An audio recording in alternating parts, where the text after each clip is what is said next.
श्रोते हो, आता आपण ऐकणार आहोत अहिल्यानगर जिल्ह्याचं वार्तापत्र. या वार्तापत्रात अहिल्यानगर जिल्ह्यात प्रजासत्ताक दिन मोठ्या उत्साहात साजरा, महानगरपालिका निवडणुकीत भाजप आणि राष्ट्रवादी काँग्रेस युतीची बाजी आणि जिल्ह्यातील प्रसिद्ध तमाशा लोककलावंत रघुवीर खेडकर यांना पद्मश्री सन्मान जाहीर. यासह ऐकूया आमचे अहिल्यानगर जिल्ह्याचे प्रतिनिधी मनोज सातपुते यांनी पाठवलेला ठळक घडामोडींचा हा आढावा. अहिल्यानगर जिल्ह्यात 77वा प्रजासत्ताक दिन मोठ्या उत्साहात साजरा करण्यात आला. पालकमंत्री डॉक्टर राधाकृष्ण विखे पाटील यांच्या हस्ते पोलीस मुख्यालयातील मैदानावर जिल्ह्याचं मुख्य शासकीय ध्वजारोहण झालं. याप्रसंगी जिल्हाधिकारी डॉक्टर पंकज आशिया, जिल्हा पोलीस अधीक्षक सोमनाथ घारगे आदी उपस्थित होते.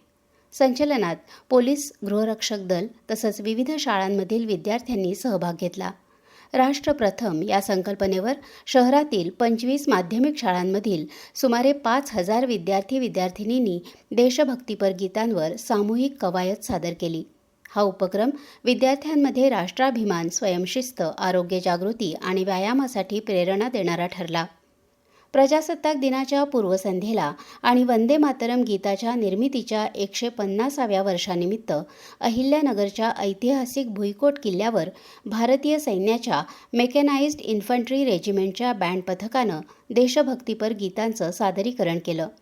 मेकॅनाइज्ड इन्फंट्रीच्या 32 जवानांनी जेव्हा आपल्या वाद्यांवर देशभक्तीपर धून छेडली तेव्हा उपस्थित शेकडो नागरिक भारावून गेले.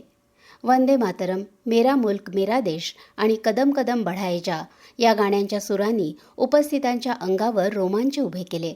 कार्यक्रमाचा शेवट सारे जहाँ से अच्छाच्या घोषानं झाला.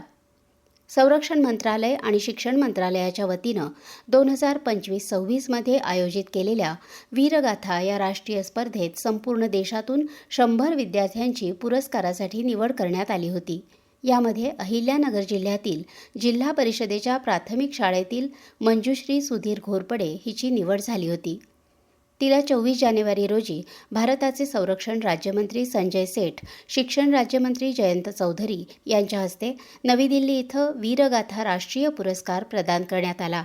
जानेवारी महिन्यात अहिल्यानगर महानगरपालिकेची निवडणूक पार पडली. या निवडणुकीत भाजप आणि राष्ट्रवादी काँग्रेस पक्षानं बाजी मारली आहे. महापालिकेच्या 68 जागांपैकी 52 जागा मिळवत भाजपा राष्ट्रवादी युतीनं एक हाती सत्ता मिळवली आहे.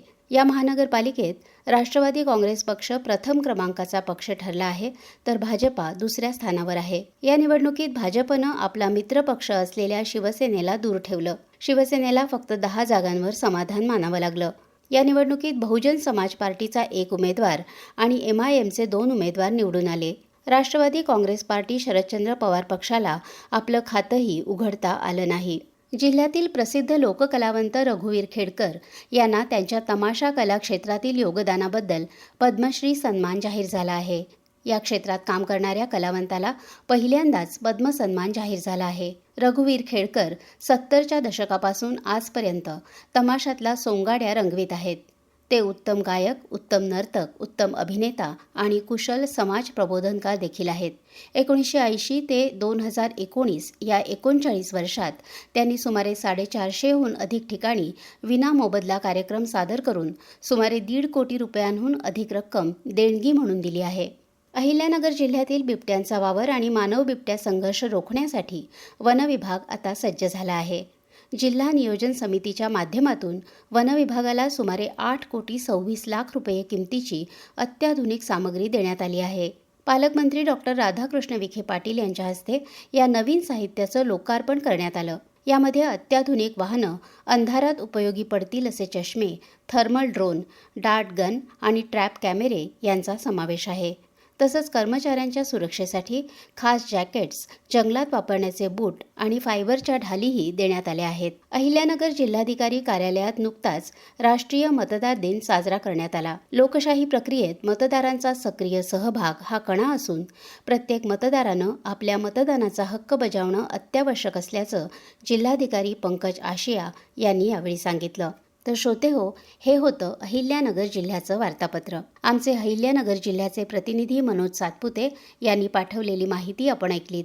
वाचन केलं होतं संध्या खान यांनी. हा कार्यक्रम आकाशवाणी पुणे केंद्राच्या प्रादेशिक वृत्त विभागानं सादर केला.